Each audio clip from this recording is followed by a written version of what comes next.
Ito ang Presidential Broadcast Service. Radyo Pilipinas. Radyo Publiko Ng bagong Pilipinas para sa bagong Pilipino.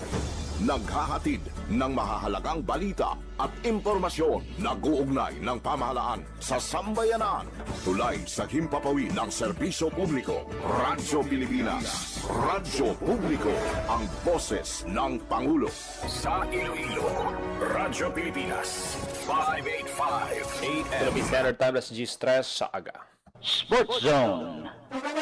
Mga balita sa hinampang. Diri sa Iloilo, sa pungsod, tubisan diin man nga bahin sang kalibutan. Mga hinon-anon sa patag sang hinampang. Inyo mahibaluan sa Sports Zone. Ang kahapdi sang kalutusan. Ang kasadya sang kadalagan. Ululupod naton nga saksihan sa Sports Zone. Programa sa hinampang, pagkilala sa mga tao, sang ila kinaadman, sang ilang pagpaninguha nga matibong ang kagalingon nga hampang. Sports Zone. Yari ang inyo Sports Zone host, Joseph Paul Noblesa Tarosa.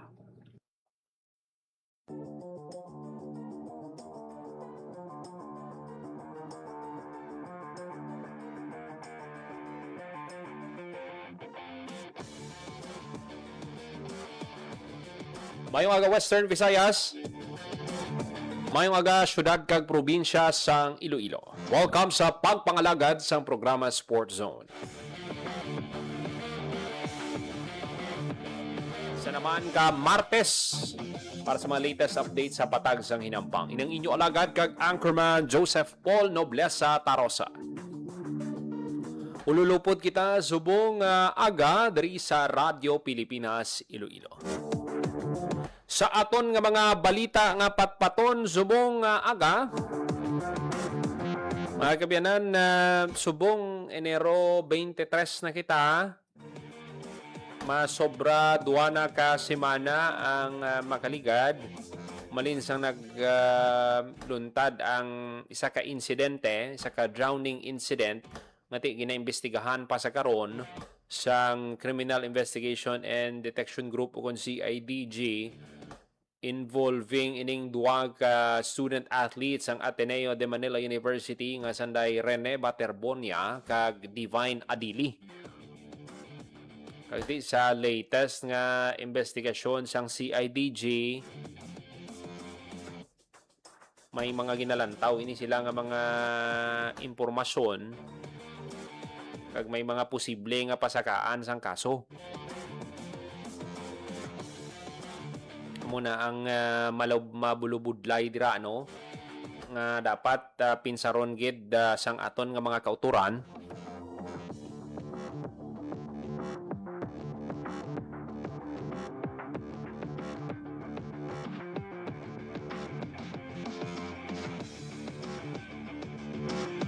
Dira mo makita no nga damo gid subong sang nagpalabuot sang simpatya sa sining duha ka atleta.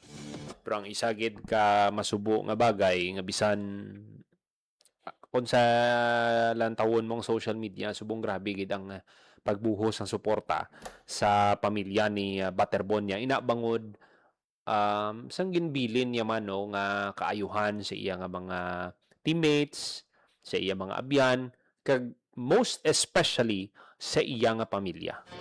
Muna nga palangga gid siya sang kadamaan mga kabyan. Bisan gani wala makakilala sa iya, nagapalangga gid no sa sining student athlete nga pataas ang iya nga handom para sa iya nga pamilya o galing lang dugay nga ginalabot niya ng iya handom, napatay ini siya mga kabyanan sa isa ka insidente kag amo ni ang ginakasubo gid sang kadamaan kay balaan mo ang kabuhi ni Rene do Pareho man bala sa iban sa aton kadamaan sa aton nga tanan ubrahon para sa aton nga pamilya. Kag ini ang ginakasubo gid pero te ang matabo gid sini mga kabyanan buwas lubong ni Rene no. Mati ina-expect nga dugukan sang tanan nga mga fans, mga supporters himata kag mga kakilala ni Rene. After sini, I believe ang pamilya magatutok na niya kung paano nila maagom ang hustisya. Kaya nga aside kay Rene, may anom pag ini siya ka mga kauto nga mga manghod. Imagine na, pila sila. Kung abi nyo sa amuni nga kalidad sang player, MVP ni si Rene sang palarong pamatsa 2025 men's basketball sa men's basketball. Mga amuni nga kalidad, ako putot mo niya nga income kung matagaan ka tsansa maghampang sa PBA, 500 to 600,000 a month. PBA pa lang ina. What if matanyagan ka sang mga liga abroad? Korean Basketball League, ang Japan B-League. Nga times 3, times 4 sa gina-income mo diri sa Pilipinas. Ano imagine 1 million, 2 million a month? Ina tanan ang hindi na malabot ni Rene bangod sang natabo nga aksidente.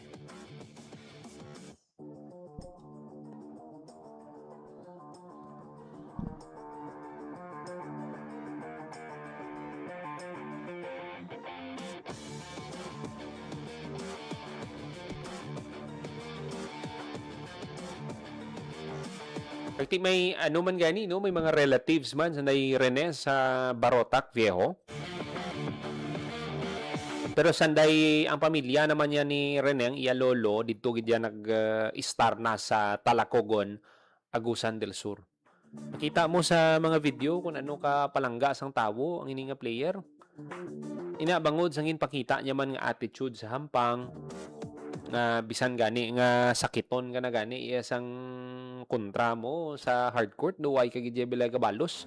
Ang physicality bala nga kaysa may extra motion pa pero wala gid siya nag-engage. Never siya nag-engage nga magbalos dira. Kagti bihira ina sa isa ka player. Kagti kita nagyan taman maghampang basketball, siyempre pitkon ka da or masikuhan ka, hindi ginaya manigar nga mabalos ka man. Pero hindi iya balos nga tapungulon mo. Kumbaga balos ka man sang physicality nga part sang hampang. Asa hindi mo malikawan, may initay. Pero dira mo ma-admire ang isa ka athlete no nga kaangay ni Rene. Ngati tanan ang hindi gid malipatan sini sang nanay niya, ang last nga hug bala sang nanay niya. Sang nag-send off sila pakadto sa Manila. Biyahe na ang team na Butterbon niya. So muna no pila sa mga patpato na to no diri sa aton nga pagpangalagad kag isa man ka balita pagid no, isa ini siya sa kilala nga player sang Iloilo kag Western Visayas sa men's basketball. Kag makaliga ng pila ka tuig no nga paghampang sa palarong pambansa, si John Elijah Lucros magahampang mga kabyanan sa National Collegiate Athletic Association. Kag ang iyang team nga paghampangan ang Lyceum of the Philippines Cavite Junior Pirates. Ang 16 anyos nga point guard from Pavia completed ang iyang pagsaylo sa St. Robert's of Iloilo. Kag became the latest Ilonggo star testingan ang iyang karera sa Manila. Pagti nalipay gid ang iya head coach no sa St. Roberts kiti di gid yan nag-shine si Luke no sa St. Roberts ngati the higher the competition so kay coach John Guangco kiti mas mag-grow pa gid ang player no sa basketball. 14 pa lang ni siya no sang gindala ni coach Guangco sa St. Roberts si Luke Rose kiti kita mo man ang talent niya kag ang iyang ang ano niya bala ang presensya niya sa hampang. Ito yung hard work niya nag-paid off. Kita mo ning ginasiling ko no sa tanan nga mga student athletes nga kung ano ang ginahimo mo sa training magagwa ina sa aktual nga hampang. Kung pasapayan ikaw sa training, expect mo pag-abot sa hampang magagwa ina. Ma-reveal ina. So dira mo makita nga ayhan nga amo ning akon nga performance. Kamusta ako sa training? Ginaseryoso ko bala ang training? Naga-dedikar ako bala sa training? So amo na ang dapat gid nga matun-an sang aton nga mga student athletes nga kung may coach kamo naga-guide sa inyo pamati gid kamo kag amo na amo gid na ang mangin dalan nyo para nga mag-succeed kamo no sa karera nga ginpili nyo. Kay hindi tanan matagaan sang tsansa kay sa tutuod lang gamay ang opportunity. Pasalamat gani kita subong kay may mga players na kita nga naghampang abroad tapos may MPBL pa kita ni coach ni former Senator Manny Pacquiao kag may PBA so damo sang liga nga pwede maintrahan ang mga basketball players in kaso nga mag-decide sila nga pro player mga kabyanan, professional player.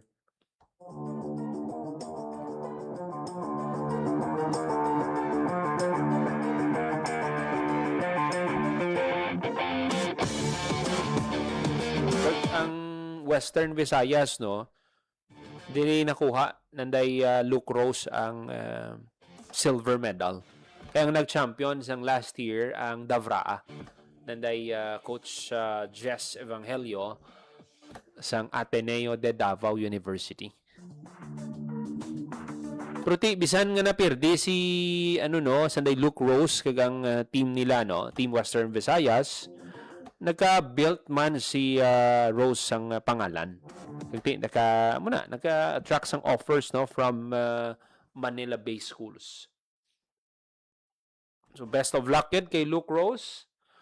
Kag I'm sure kung padayon ikaw sa pagpursige damo kagid sang malabot sa hampang nga basketball. Balan mo hindi ka lang madulaan sang paglaom, batuan mo ang homesickness. Kay balan mo kung malamon ka sang kasubo mo dira hindi ka ka-focus. Ngati naisip mong imo nga pamilya pero kung isipon mo man ngati ang tanan nga sakripisyo hinahimo ko para sa akon nga pamilya, I'm sure maano kagid sina, matagaan kagid sang opportunity mga kaabyanan.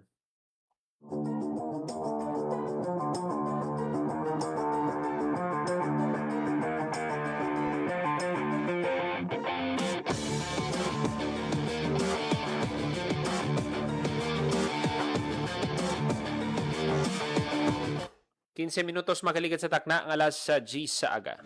Sa ibang panaton nga balita, mga kaabyanan, nag-umpisa na ang Gilas Pilipinas sang ilang training for the next window.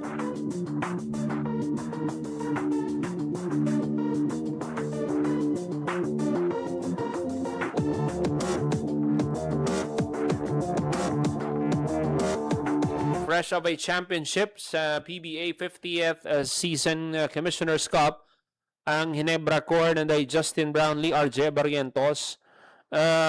Initially, nalakip si Scotty Thompson sa lineup. Galing ang latest sining ati si Juan Gomez de Lian yung mabulos ni Seiya. Kag si Troy Rosario magpadayon sa pagtrabaho with head coach Coach Tim Cone. Magahampang ini sila for the Philippines sa third window sang FIBA Basketball World Cup 2027 Asian Qualifiers. Ang tatlo ka Gen Kings mga kabinan were part sang 12-man lineup. Naging reveal sang Thursday sang Samahang Basketball ng Pilipinas for the national team's games sa Perth kontra New Zealand sa July 3 kag Australia sa July 6. Hindi part sang roster sanday Kai Soto kag Quintin Miliora Brown. As the lack in size, ginalauman nga punan ni Finals UAP Season 88 Finals MVP Mike Phillips. Set for his debut as a local kag ni Converge star Justin Baltasar. Completing the list, sanday AJ Edu, Junmar Fajardo, Chris Newsome, Kevin Kiambao, Dwight Ramos, kag Carl Tamayo. Pero nami, tani kung makahampang ni si Kai Soto, kay kung nadumduman nyo ang last nga participation ni Kai sa Gilas Pilipinas, makita mo ang dominance niya sa shaded area. Kaya may man siya kabalo man siya magpasa. May passing skills man si Kai Soto, gang may perimeter shooting. ano man nagahandom pa ni nga magasulod sa NBA pero may ano pa niya, may plano pa ni siya. Galing kiti 24 anyos ka na. Usually ang edad sang mga nagahampang dira ng mga rookie dira sa mga 18 tubtob 22 anyos. Medyo may edad na siya kung rookie ang pag-istoryahan pero wala man sang imposible kung nagapursige ikaw sa imo nga handom. Wala sang imposible kung naka-focus ka gid sa imo nga handom nga sulod sa National Basketball Association kag ina manginbentaha for the Philippine team.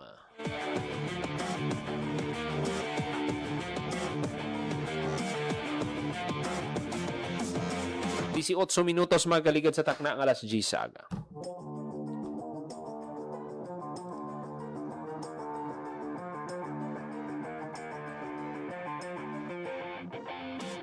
Magatagla kita sang pila ka mga pahanumdom, magabalik lang ang programa Sports Zone. Si Dingdong Dantes po ito. Quiz time muna tayo. Kapag lumindol ng malakas, ano ang dapat mong gawin? Letter A, makipagtulakan at tumakbo agad palabas ng building habang may malakas na lindol? Letter B, tuloy lang sa work. Opo, work po tayo. Opo, tuloy lang. Or letter C, mag-duck, cover and hold kung nasa loob ng matibay na bahay at hihintaying tumigil ang lindol bago lumabas ng building. Kung C ang sagot mo, good job. Duck, cover, hold muna para mailigtas ang sarili sa malakas na lindol. Hashtag panatag ang may alam. Maging panatag Pilipinas. Magandang araw, si Dingdong Dantes po ito. Binahaba ang bahay mo. May simple checklist ako para sa'yo. Una, check your outlets. Tignan kung walang cable na basa o nakababad sa baha bago buksan ang main switch. Pangalawa, check your surroundings.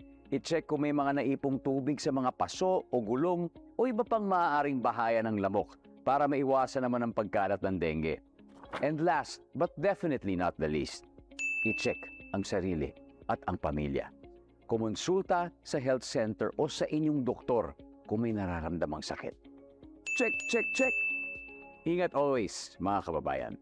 Hashtag panatag ang may alam. Maging panatag Pilipinas.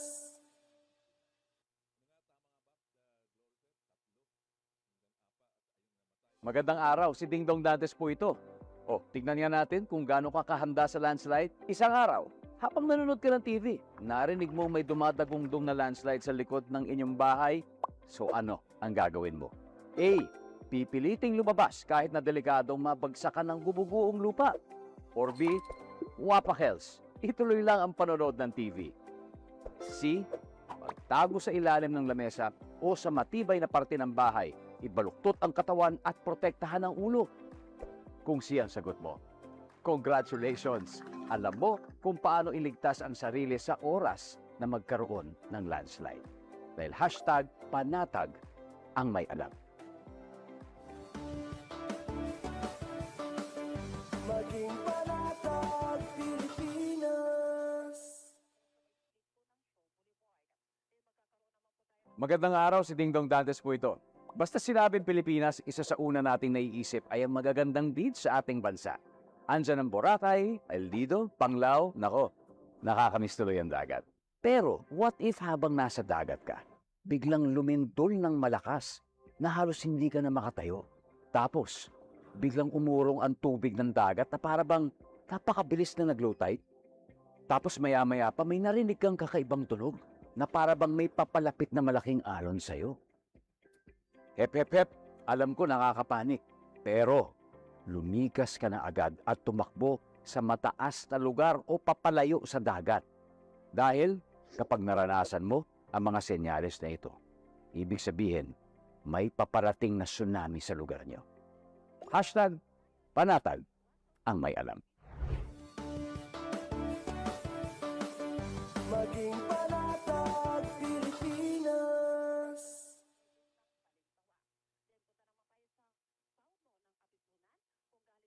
Alam nyo, lahat ng mata kaya kong titigan. Puwera lang mata ng bagyo. Kaya sa tuwing hinahagupit tayo ng bagyo, tandaan ang listen, lock, and leave. Listen, makinig sa balita tungkol sa direksyon at lokasyon ng bagyo. Tutok na sa mga news report sa radyo, sa TV at social media para malaman kung ano ang wind signal sa inyong lugar. Abangan din ang payo ng inyong LGU. Next, lock.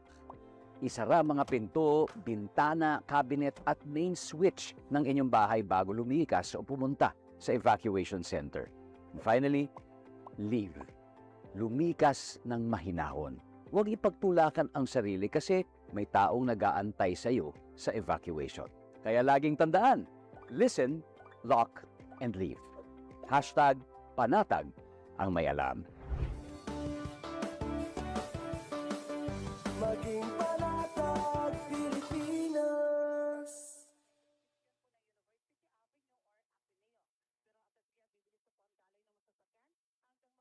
Hi, si Ding Dong Dantes po ito. Pahiram lang ako ng 1 minuto mo. I know aware kang kailangan mong takpan ang ilong at bibig mo gamit ang dust mask kapag may pumutok na bulkan. Pero, paano kung wala kang mask? Ganito, kumuha ka ng basang panyo o bimpo para ma-filter ang nilalanghap mong hangin. Tapos, i-check mo rin siyempre ang mga kasama mong bata at matanda kung may suot silang mask para safe rin sila sa ashfall. O tandaan mo lagi yan ha, kasi hashtag panatag ang may alam. Maging panatag Pilipinas.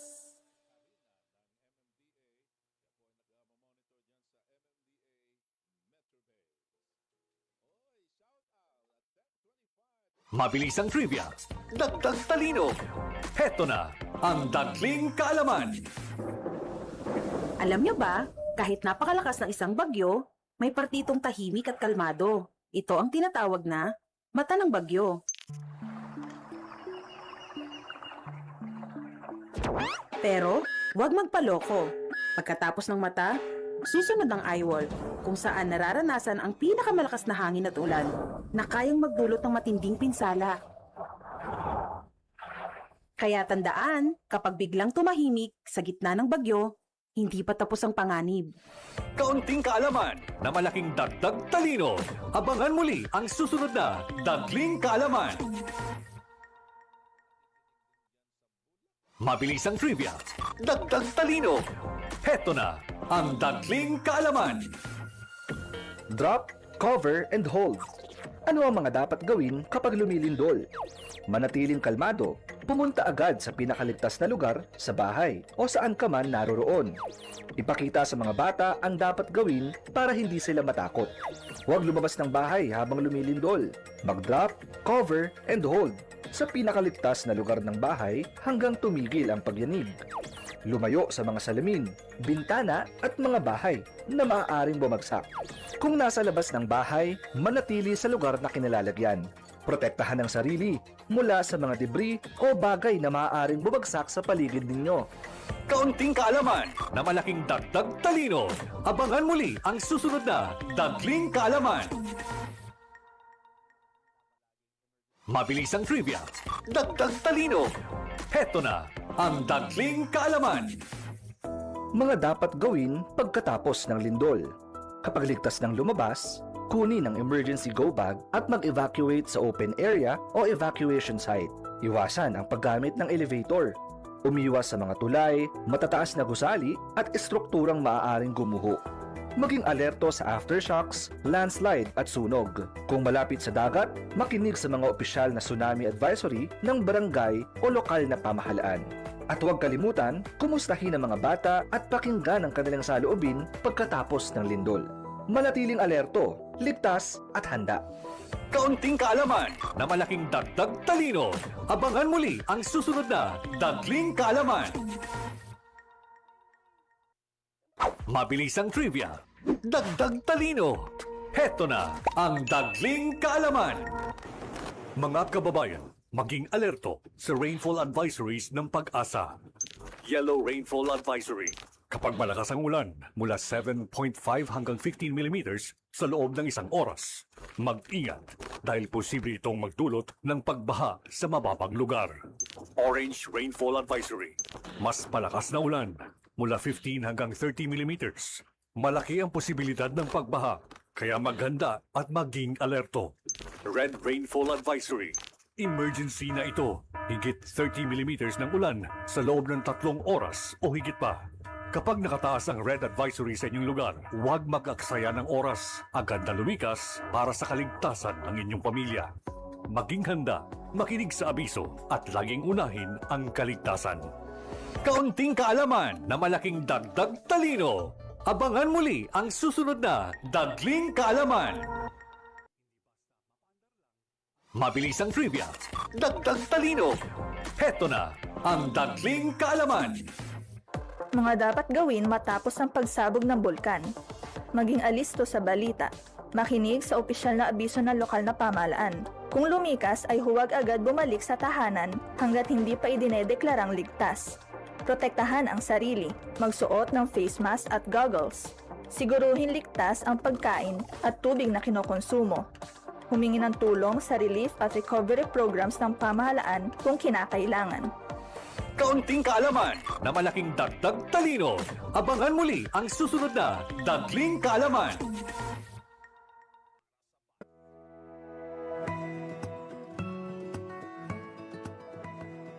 Sa isang bagong Pilipinas, hindi dapat mangamba ang pamilyang Pilipino sa mga bayarin sa ospital.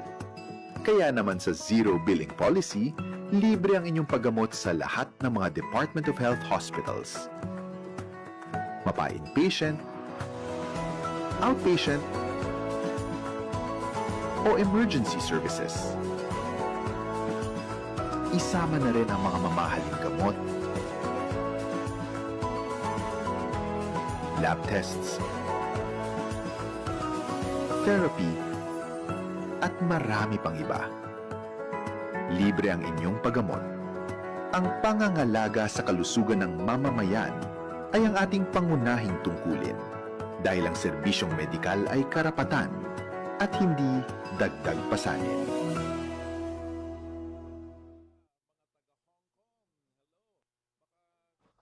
Minutos makaligan sa takdang alas 10 sa aga pa rin ka mo nagapamati diri sa Gyapon sa programa Sports Zone. Mga kabinan, si Alex Ayala sa first round exit sa Bad Homburg Open matapos nga napierdi kay Elise Mertens ang Belgium 3-6, 3-6 sa round of 32 nila nga hampang. Ang Filipino world number 30 absorb ang third career defeat sa Belgian number 26. Ending her run in what was her fourth grass court event of the season. Kag posible final tune up before sang 2026 Wimbledon Championships. Si Ayala nag-abance dayon 3-1 lead. Pero nag-adjust ining si Mertens and quickly seized control. Kag nadaog sining 5 consecutive games to snatch the opening set. Kag nadala niya man ang momentum sa second set. Halin sa demanding week sa Berlin, kag with less than 48 hours of recovery, na budlayan si Ayala nga mag-force ang comeback, mga kabyanan. Na-close niya ang gap at 2-4 sa second set, pero wala gid mapunggan ang mga atake ni Mertens. Despite the early singles exit, si Ayala nagpabilin sa doubles draw where she partners with Venus Williams. Nakaschedule sila nga maghampang Martes sang hapon. Before Bad Homburg, si Mertens kadwa niya ni naluto si Ayala sa Madrid earlier this year kag sa Tunisia sang 2023. So dapat sa sunod nila sining sambuwa, mga kabyanan, makadaog na si Alex against Mertens. Pero prior sang hampang nila, si Alex Ayala has once again joined the WTA top 30 sa Monday rankings update. Si Iyala climbed 5 spots to world number 30, just one place shy sa iya career high number 29 matapos ang impressive campaign niya sa WTA 500 Berlin Tennis Open. Sa din na lutos niya ang tatlo ka higher rank opponents nga ginalakipan sang duha ka top 10 players. Ang 22 anyos na si Iyala scored back-to-back victories kontra kay world number 2 Elena Rybakina kag world number 8 Elina Svitolina sa round of 16 ka quarterfinals respectively, before nga malutos ini siya ni Linda Noskova sa semifinals. Ang iya ranking also puts her in line to be seeded sa 2026 Wimbledon Championships. She is projected to be the number 29 seed after Victoria Mboko withdrew due to injury, mga kabyanan. Kagti less than 48 hours after sa iya semifinal run sa Berlin, nagampang ini siya sa Bad Homburg. Galing temprano pa nag-exit no si Alex, pero okay lang. Nasundan ka na ang karera niya sini pila ka tuig na makaligad kag nakita na to ang pag-improve sang bata. Hindi na gani bata kay 21 anyos na no. Amo man na sa iban nga ampang kung subong ara ka pa sa idalom, okay lang na. Kay nagasugod ka pa. Pero kung sige-sige ang imo training, kagti ara ka sa maayong mga coaches, sigurado gid na ya. Kagti iya lang tawa ba lang mga tournaments. Sa tutuod, sige-sige nga exposure nag-develop gid ang hampang sa mga atleta nato. Kasi man nga hampang, mapa-chess man, table tennis, sige-sige nga hampang, sige-sige nga intra sa mga dalagko nga tournaments. Mga baskog pagid bala nga mga players. Nanti para sa imo bala, balan mo kung naghampang ka sa mga players ngati balaan mo bala masarangan mo na. Paano ka mag-improve? So dapat mag-compete kagid yung mga kabyanan sa mga tournaments ngati makita mo ba lang may ma-learn ka, ma-challenge ka, kung ma-improve mo gid ang imo skills. Mapakita mo gid bala kung anong kaya mo ipakita. Kaya mo i-deliver sa hampang.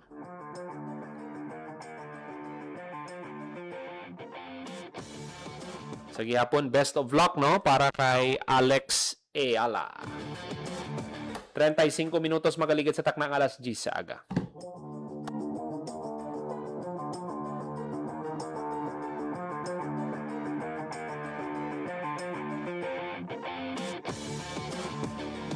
Mga kabyanan, NBA off-season kita. Ang mga team subong, ang ilang focus is paano papag-unon ang ilang mga team subong off-season na pinaagi sa pag-acquire sa mga players, pag-trade sa mga assets ngati para sa ila hindi na nila kinahanglan.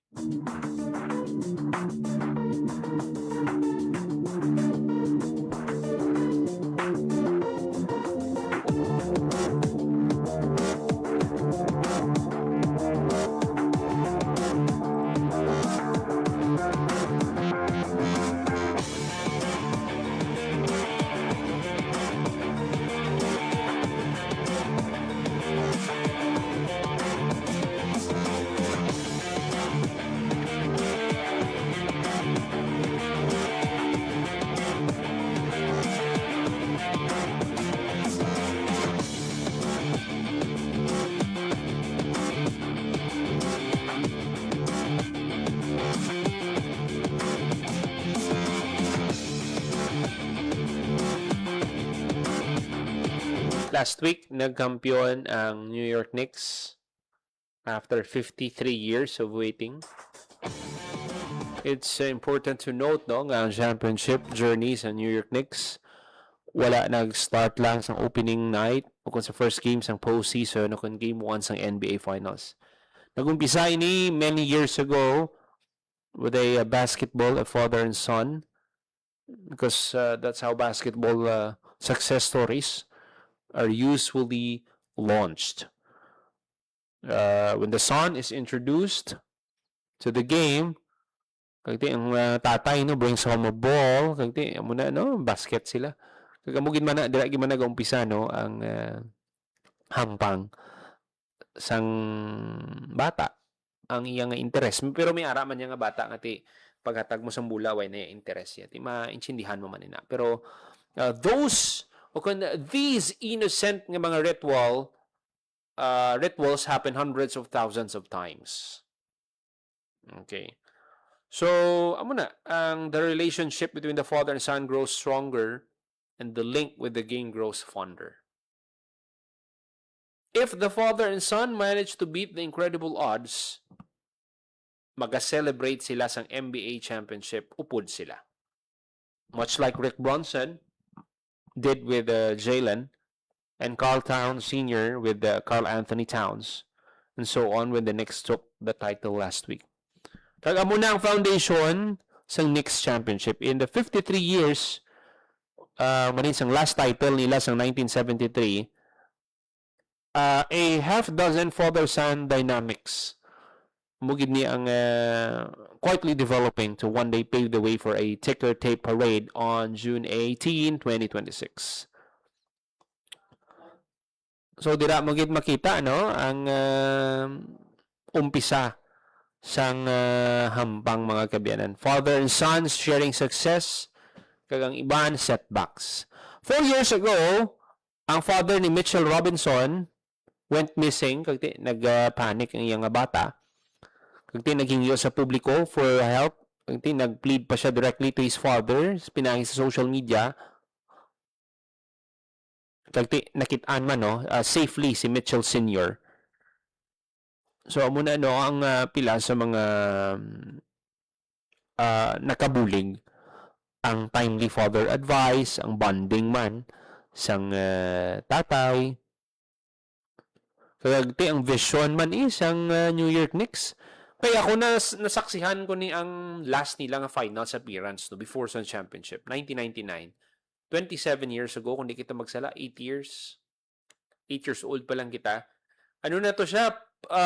Post-Jordan era na. Post-Jordan era na to. Kagdi ginalantaw kung sino ang mag-dominate sa NBA for the coming years. Kag 1999 amo tong first nga lantaw sang tao. Hindi man, kaya ang 1994 gali wala man to Chicago Bulls. So, kumbaga do nag-adjust pa ang mga fans nga wala si Jordan sa NBA. Kaya nag-retire na to siya 1999. So 1999 finals, naging kwentrohan ay ang San Antonio Spurs kag ang New York Knicks. Unfortunately, dominant force gid ang Twin Towers, si David Robinson kag si Tim Duncan. Wala sang nahimo sinday Latrell Sprewell, Alan Houston, ang iban pagid no nga players ang New York Knicks. Fast forward 2026. Nitagaan sang tsansa nga maka-compete ang New York Knicks sa NBA Finals against San Antonio Spurs. Do sa ano bala katamis nga after 27 years, ang team nga nagpirde sa inyo, amo nang team na nakaengkwentro ninyo kag nagdaog ang New York Knicks. So, damo gid ang nalipay kag kita mo man ang sacrifices man sang team kag ang isa gid sa notable nga nagsakripisyo gid si Jalen Brunson. Kay nga pwede niya makuha ang Supermax pero wala niya kuha ang offer for the purpose nga mag-acquire pagid sang mga quality players. Kag amo na no, nakuha nila si Carl Anthony Towns. Kag nakumpleto man ang ila lineup. Ara sila Josh Hart, Mikal Bridges, Mitchell Robinson. Kag ang supporting cast nila ara man si OG Anunoby. Nati sa 2019 nagkampiyon na niya si OG, galing rookie pa lang siya kung di kita magsala sa Toronto Raptors. Pero duway gito siya kampang 2019. After 7 years, natagaan siya sang tsansa nga maghampang sa NBA Finals. So, importante gid ang guidance ng tatay. sa mga players. Blessed gid si Jalen Bronson nga ra si Rick Bronson, assistant coach man sang New York Knicks, no. Kag isa man ka rason, no, nga nakuha man sang Knicks ang title. Inabangod man sang isang disiplina, attitude ni Jalen Bronson sa hampang. Kag nakita mo man bisan sa time sa Dallas, bisan siya aminado na siya ganing okay na siya magkuha sang offer nga 40 to 50 million US dollar sa apat ka kontrata. Kumbaga pang role player, pang backup gid yang kontrata niya. Ang natabo sang 2022 nga first round against Utah Jazz, first 3 games, wala makahampang si Luka Doncic. So, ang backup point guard sa Dallas Mavericks is Jalen Bronson.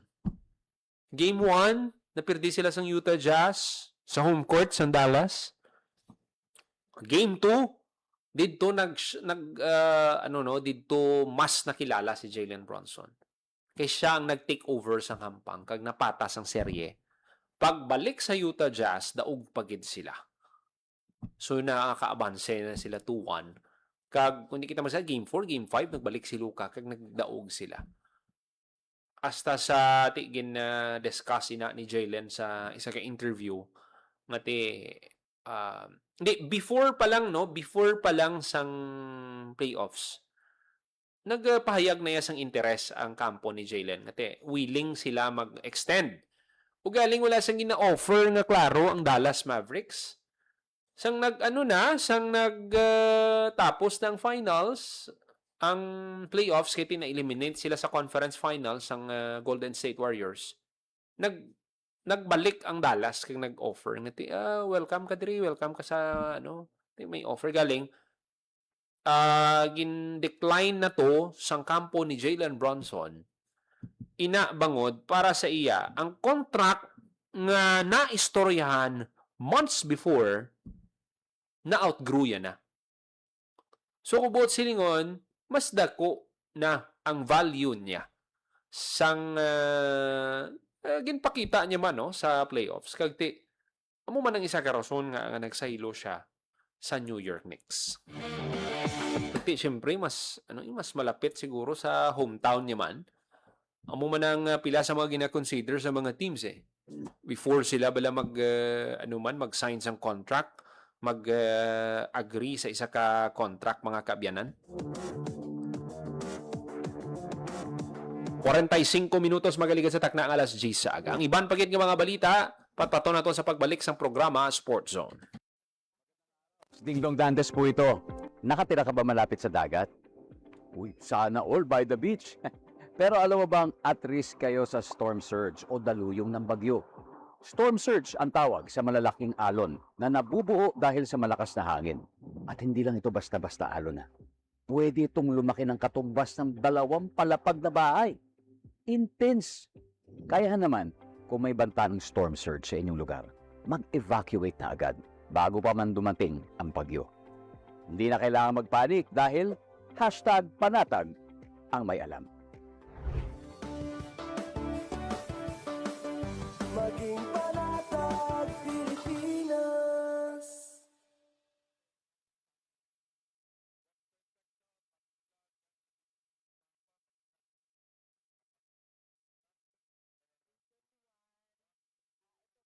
Itinuloy na po natin ang zero balance billing. Libre po.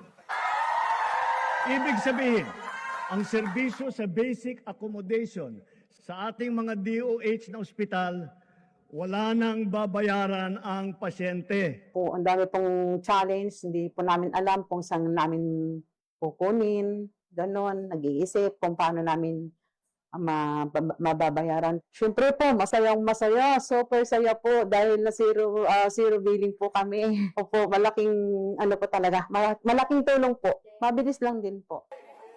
Bayad na ang bill ninyo. Uulitin ko, wala nang kailangan bayaran ng pasyente basta sa DOH Hospital. dahil bayad na po ang bill ninyo. Naiyak ako kasi sobrang saya. Maraming salamat po, Mr. President Bongbong Marcos Jr. Hindi kami nagkamali ng taong ihinalal. Kapag napinsala ng bagyo, normal lang na panghinaan ng loob o malungkot. Ang mahalaga, ready tayong bumangon. Ikaw pa, Enoy ka. Kaya pagligtas ng bumalik sa bahay pagkatapos ng bagyo, i-check agad kung may nasira dito. Make sure na hindi basa ang mga outlet ng kuryente bago buksan ang main switch. Kung may nakita namang sira sa mga kable ng kuryente, i-report agad sa otoridad. Itapon din ang mga naipong tubig ulan para hindi ito pamahayan ng lamok. Babangon ka, di ba? Pabangon. Ikaw pa. #panatag ang may alam. Maging panatag, Pilipinas. Magandang araw, si Dingdong po ito. Tagbagyo na naman, kaya tara samahan niyo akong i-remind ang mga kababayan nating magsasaka at mangingisda. Say AHA. A for ani. Hanggat maaari, anihin na natin ang mga pananim para hindi tumasayang sakaling bahain ang inyong taniman. Next, H. Hayop. Ilikas natin sa mataas na lugar ang mga alagang hayop tulad ng baboy, kambing, baka at iba pa. Huwag rin kalimutan ang pets natin, ha? At A for alon. Paalalahanan ang mga kapamilya nating mangingisda na huwag na munang pumalaot. Say it with me? AHA. Para safe ang lahat sa panahon ng sakuna. #panatag ang may alam.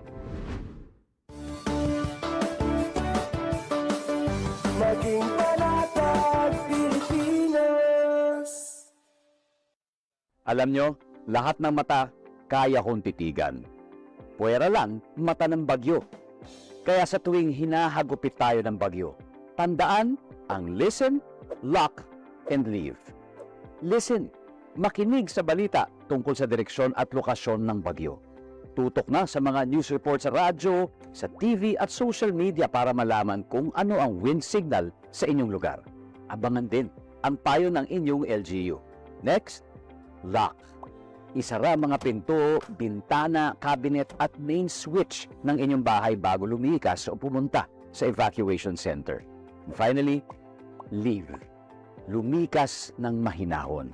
Huwag ipagtulakan ang sarili kasi may taong nag-aantay sa iyo sa evacuation. Kaya laging tandaan, listen, lock, and leave. #panatag ang may alam. Maging panatag, Pilipinas. 50 minutos makaligat sa takna ang alas 10 sa aga. Padayon ka mga nagapamati diri sa gyapon sa programa Sport Zone. Si CJ McCollum nag-agree no sa isa ka tuig nga contract extension with Atlanta Hawks. $21 million. Wow. Kung sa kung sa Philippine peso 1.2 billion contract extension.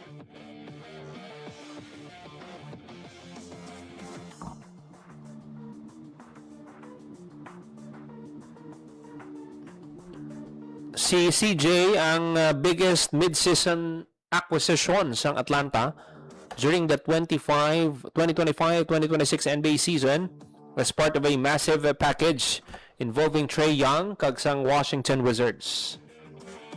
Apisar nga ti late na nag-abot sa Hawks si CJ. Siya na ang nangin veteran leader sang franchise. Showing glimpses sang iya clutch genes sang sang actually isa do duwa lang ni kabeses na pierde kung di kita magsala, isa o duwa lang ni kabeses nga na pierde. O duwa, tama, duwa kabeses nga na pierde sa isa ka round ang New York Knicks. Tag ina natigayon lang kontra sa Atlanta Hawks. Iti ang Philadelphia 76ers na sweep nila, Cleveland Cavaliers na sweep Manila, ang San Antonio Spurs kaisa lang nila mapirdi. Kaisa lang sila napirdi. Although ang Atlanta napirdi sa newly crowned champions, pero nakita ang clutch performances ni CJ sa games 2 and 3 sa first round. At medyo kinulbaan man ang New York fanbase kaya tinakaabanse ang Hawks sa serye 2-1.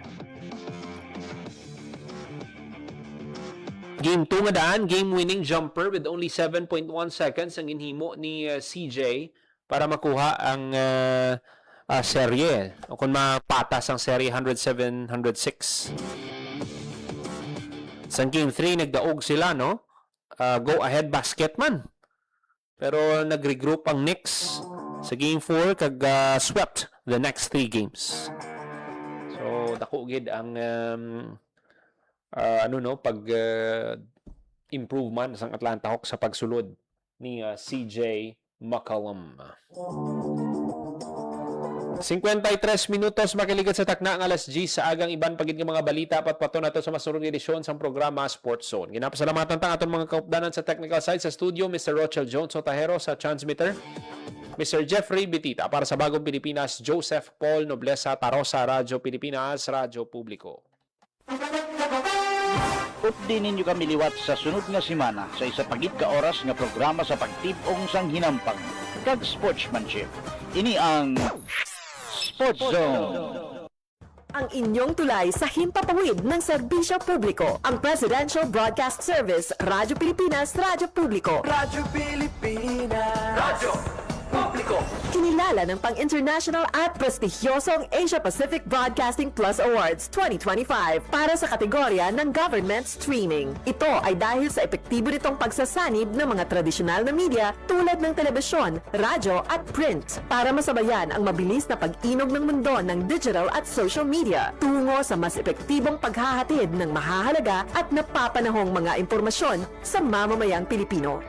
Kinilala rin ang Radyo Pilipinas dahil sa patuloy na pag-akyat ng rating. Ngayon ay matatag sa pang-4 na pwesto sa Mega Manila ayon sa pinakahuling Nielsen Radio Audience Measurement Survey. At sa social media, nakamit ang mahigit 2,000% pagtaas ng bilang ng mga sumusubaybay sa Radyo Pilipinas page sa unang bahagi ng 2025. Patunay ito na ang inyong Radyo Pilipinas Radyo Publiko ay tunay na kaagapay ng inyong pamahalaan sa paghahatid ng serbisyo sa mga mamamayang Pilipino. Mula sa aming lahat, sa ngalan ng inyong pamunuan at mga kawani ng Presidential Broadcast Service, kasama ang inyong mga himpilan ng Radyo Pilipinas sa buong kapuluan. Maraming salamat po sa inyong lahat, sa inyong pagtangkilik at pagkilala. Radyo Pilipinas. Radyo Publiko. Ang inyong tulay sa himpapawid ng serbisyo publiko, ang Presidential Broadcast